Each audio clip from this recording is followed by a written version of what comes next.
일단은 왜 이 사람은 그런 대경영자가 됐고, 먼저 이제 이병철 회장의 특징을 잠깐 얘기를 하면, 이병철 회장님은 우리나라에 최초로 시도한 것들이 많아요.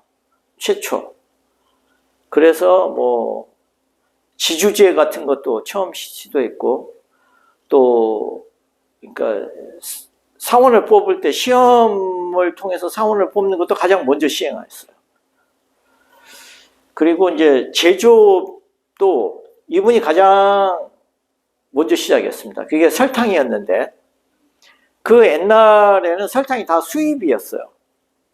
근데 우리나라가 제조업이 없었기 때문에 설탕 제조 공장을 만들 때 굉장히 반대도 많이 했어요. 그게 제조업이라는 것 자체가 처음에 들어가는 돈에 비해서 그 돈을 회수하는 데 시간이 굉장히 많이 걸려요. 그러니까 정말 계속 잘 되지 않으면은 결국은 큰 돈 들여가지고 회수도 못하고 망할 수도 있거든요. 그리고 제조 공장을 한 번도 해본 적이 없기 때문에 이게 처음 한다는 건 하여튼 무조건 어려운 일이에요, 이게. 그런데 처음 제조 공장을 해가지고 다 반대하는 걸 해서 성공을 시켰고, 또 이제 그 제일모직 또 이제 그 공장, 그때도 아직 제조업이 이제 제대로 안 돌아갈 때도 제일모직을 해서 그렇게 성공을 했어요. 근데 큰 경영자가 될 수 있는 이유는 이게 지금 무무로 땅이 되게 넓잖아요. 넓은 땅에 강물이 흘러서 그래요.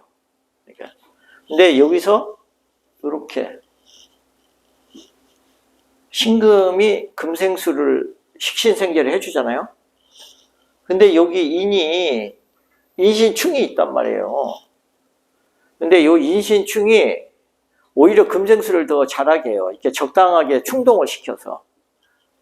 요거는 또 이렇게도 되죠. 그죠? 그래서 이분은 이 식신생재가 아주 잘 돼요. 그러니까 강물이 이게 금생수로 들어오는 강물의 유입량이 더 큰 거예요. 이게. 그리고 역마를 맞았기 때문에 굉장히 부지런하다, 굉장히 활동적이다, 이런 의미도 돼요. 그래서 이제 크게 많은 큰 강물이 흘러 들어와서 많은 사람을 먹여 살릴 수 있기 때문에 대경영자가 될 수 있고, 그리고 이분은 이게 시기가 인월이에요. 인월은 이제 봄의 시작이죠. 그러니까 뭔가 새로운 시작을 하는 도전 정신이 있어요. 이게 가을의 무토하고 봄의 무토가 달라요. 봄의 무토는 그만큼 새로운 도전을 두려워하지 않아요.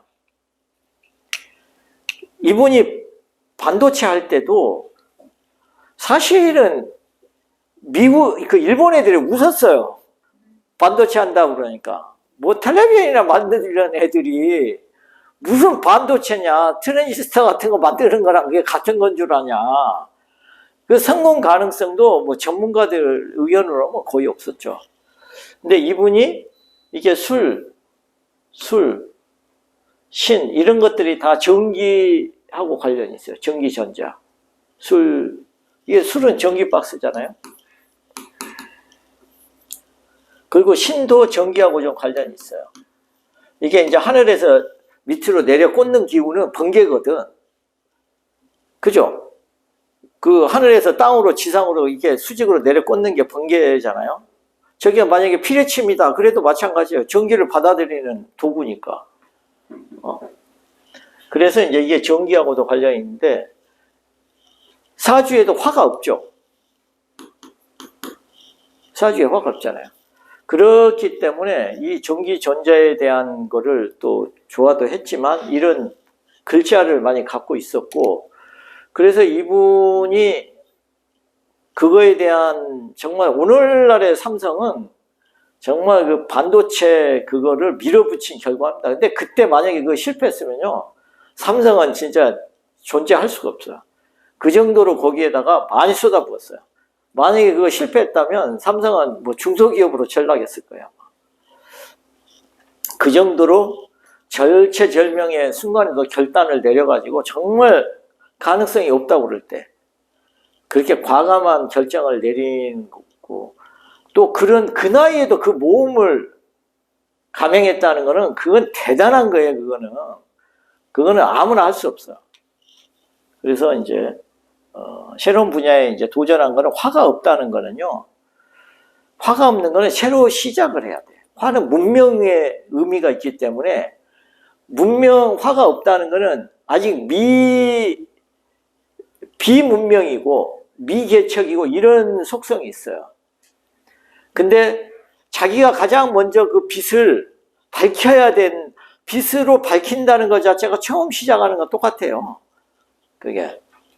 그렇기도 하고, 봄에 무토고. 그러니까 봄에 무토는 뭐든지 심어보고 싶어 하는 욕구가 있죠. 가을에는 이미 결판이 나가지고 답이 나온 거 아니면 안 해. 근데 이제 봄의 땅이기 때문에 이제 그런 요소가 있었고, 또 이게 다 종교 철학에 관련이 있는 글자죠. 그죠? 그래서 이분은 종교 철학에도 아주 동양 철학에도 심취했어요. 그러니까 서양의 합리적인 경영 방식도 수용을 하지만 어떤 물건이든 이 수명이라는 게 없는 거는 없다. 그러니까 항상 새로운 이게 어떤 거가 한계가 있다는 걸 인정하고 새로운 걸로 그거를 돌파를 해야 되고, 그런 거는 동양의 지혜로 그거를 극복해야 된다. 이런 마인드가 있으셨단 말이에요. 그래서 이제 풍수 같은 것도 굉장히 잘 보셨다고 하잖아요. 이분이. 근데 이분이 성공한 그 비하인드 스토리들 중에는 결국 이제 사람을 잘 써야 되는데, 의심이 가거든 쓰지 말고 일단 썼거든 의심을 하지 마라. 이렇게 말씀을 하시고, 그 다음에 뭐라고 또 얘기를 했냐면, 자기의 인생, 시간에 80%는 인재를 기르는 데 다 썼다고 그래요. 그 말만 들으면 꼭 무슨 대학 총장이 무슨 연설한 것 같지 않아요? 근데 이게 인목을 이렇게 기르려고 하는 속성이 있었던 거예요, 이분은. 그러니까 기업을 하지만 결국 기업의 경쟁력은 얼마나 많은 인재가 여기 들어오고 그 인재들을 잘 활용하느냐에 따라서 기업의 가치가 결정날 거다. 이렇게 생각을 하신 거죠. 그래서 인재의 육성하는데 굉장히 투자를 아끼지 않았던 거예요. 이분이. 그렇기 때문에 이제 오늘날 그런 대경영자가 될 수 있는 거고, 이렇게 역마가 발동하는 거는 되게 좋아요. 이렇게 역마를, 이걸 가편 역마라고 하죠. 달리고 있는 말에, 이게 신이 역마잖아요. 충으로 더 빨리 달리게. 그러니까 이 금생수가 더 잘 돼요. 이게 충을 받으면 얘가 그 다음에 하는 거는 이렇게 생을 잘해요. 네. 그렇게 하고, 이게 이제 무무는 여러 대륙과 대륙 사이를 오가면서 이제 교역하는 것도 돼요. 그러니까 해외의 무역 같은 걸 하면 좋죠.